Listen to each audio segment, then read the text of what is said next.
Hello everyone, welcome to my YouTube channel master chartist. My name is Rahul. Stock market technical analysis की series में आपका एक बार फिर से स्वागत है। आज हम लोग एआई की हेल्प से 2030 में कौन से सेक्टर में अपने को ग्रोथ देखी जा सकती है, या आप इंडेक्स में इन्वेस्ट करना चाहते हैं तो किस तरीके से इन्वेस्ट किया जा सकता है, ईटीएफ में किस तरीके से इन्वेस्ट किया जा सकता है, ये सब चीजें अपन देखने वाले हैं।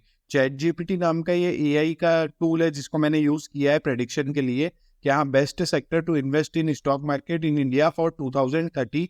तो कुछ इसने अपने को सजेशन दिया है, जिसमें पहला सजेशन अपने को ये निकल के आया है कि टेक्नोलॉजी में आईटी जो है वो सबसे ज्यादा बूम कर सकता है। आईटी इसलिए क्योंकि आगे चल के जो है इंफॉर्मेशन टेक्नोलॉजी में एआई देखने के लिए बहुत ज्यादा मिलेगा, तो इस वजह से इसने जो टॉप आईटी के स्टॉक्स है उसमें अपन इन्वेस्ट कर सकते हैं, या आईटी के इंडेक्स में अपन ईटीएफ में इन्वेस्ट कर सकते हैं। पहला जो है सजेशन अपने को ऐसे ये मिला। दूसरा जो है रिन्यूएबल एनर्जी का जो सेक्टर है, आगे चल के जो हो गया सोलर पैनल्स हो गए, या जैसे भी अभी नरेंद्र मोदी जी द्वारा जितनी सारी स्कीम्स निकाली जा रही है सोलर से रिलेटेड, या ईवी बाइक्स हो गया, ईवी कार्स हो गया, इलेक्ट्रॉनिक व्हीकल्स हो गया, इसमें अपने को रिन्यूएबल एनर्जी का जितना भी सोर्सेज है वो अपने को देखने के लिए मिलेगा। हो सकता है 2030 में बहुत अच्छा बूम देखने के लिए मिले, इस वजह से यहाँ पर रिन्यूएबल एनर्जी को भी सजेस्ट किया गया है। हेल्थ केयर का कोई डेफिनेशन नहीं है, हेल्थ के लिए आप इजीली समझ सकते हैं। हेल्थ केयर से रिलेटेड तो ज्यादा इन्फॉर्मेशन देने की जरूरत नहीं है। कोविड का रिसेंटली हम लोगों ने सिनेरियो देखा है, तो अपने को आगे चल के कौन कौन से हेल्थ केयर की कंपनीज में इन्वेस्ट करना चाहिए,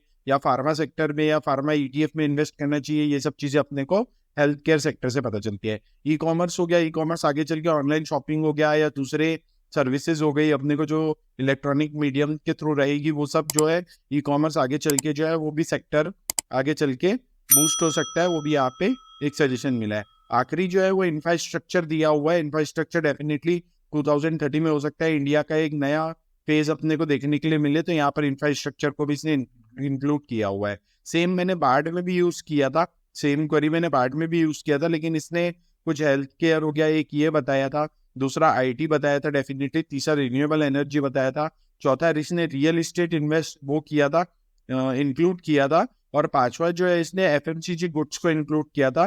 तो ये दो सेक्टर भी अपन यहाँ पर कंसीडर कर सकते हैं। इट मींस आगे 2030 के लिए अपने पास 1 2 3 4 5 सेक्टर ये हो गए, और यहाँ पर जो दो एडिशनल सेक्टर अपने को मिला, एक रियल एस्टेट और दूसरा FMCG fast moving consumer goods, ये दो सेक्टर जो है अपने को देखने के लिए मिला। अब अगर आपको इंडेक्स में इन्वेस्ट करना है, जैसे उसने कहा अपने को कि आप आगे चल के आईटी में इन्वेस्ट कर सकते हैं, तो पहला अपने पास कंफ्यूजन ये आता है कि आईटी में आप या तो स्टॉक्स में इन्वेस्ट कर सकते हैं, या तो आईटी के आप ईटीएफ में इन्वेस्ट कर सकते हैं, जो अपने को यहाँ पे क्लियर कट यहाँ पे अपने को मिल जाएगा। जैसे IT20 करके यहाँ पर एक्सचेंज में ऑलरेडी ये एडेड है। यहाँ पर IT20 अगर आप देखेंगे तो सिर्फ 39 रुपीज का चल रहा है ये।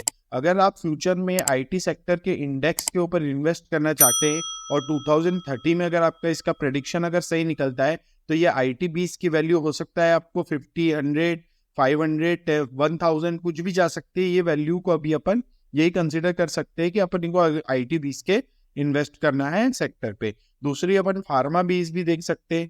फार्मा बीज भी क्या है, एक जो फार्मा कंपनीज है उनका ही ये ETF है, अभी 18-19 रुपीज के पास ट्रेड कर रहा है। हो सकता है 2030 में ये भी 100 रुपीज के पास ट्रेड करे, क्योंकि जो हम लोग प्रेडिक्शन एआई के थ्रू देख रहे हैं डेफिनेटली वो सेक्टर्स अपने को आगे चल के मूव करने के लिए हो सकता है। इसके अलावा जो सेक्टर है, आप निफ्टी 20 हो गया, आप निफ्टी 20 में भी इन्वेस्ट कर सकते हैं। जैसा ये इंडिया का अपना जो निफ्टी 50 का इंडेक्स है, आप उसमें डायरेक्टली इन्वेस्ट नहीं कर सकते, तो ये ETF जो है इसके थ्रू आप उसमें इन्वेस्ट कर सकते हैं। एक बैंक 20 करके है, हाँ बैंक 20 करके है। अगर आप बैंक निफ्टी में इन्वेस्ट करना चाहते हैं तो आपके पास ये वाला ETF है। इसकी वैल्यू जो है अभी 478 रुपीज के पास नियर बाय चल रही है। ये अभी अपने ऑल टाइम हाई के पास ट्रेड कर रहा है। जब कोविड में इसका प्राइस था वो अप्रोक्सीमेटली 216 का था, अभी इसका प्राइस जो है इसने अप्रोक्सीमेटली 500 का हाई लगाया है।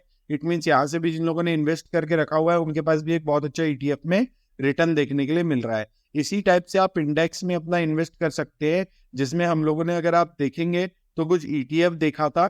जैसा आपको पहला ETF जो है वो बैंक 20 देखा अपन ने, दूसरा एक निफ्टी 20 देखा अपन ने, तीसरा एक फार्मा 20 देखा अपन ने, चौथा एक IT 20 देखा अपन ने, और इसी टाइप से अपन और ETF देख सकते हैं फ्यूचर में इन्वेस्टमेंट करने के लिए। अगर आप चैनल में नए हैं तो चैनल को सब्सक्राइब कर दीजिए।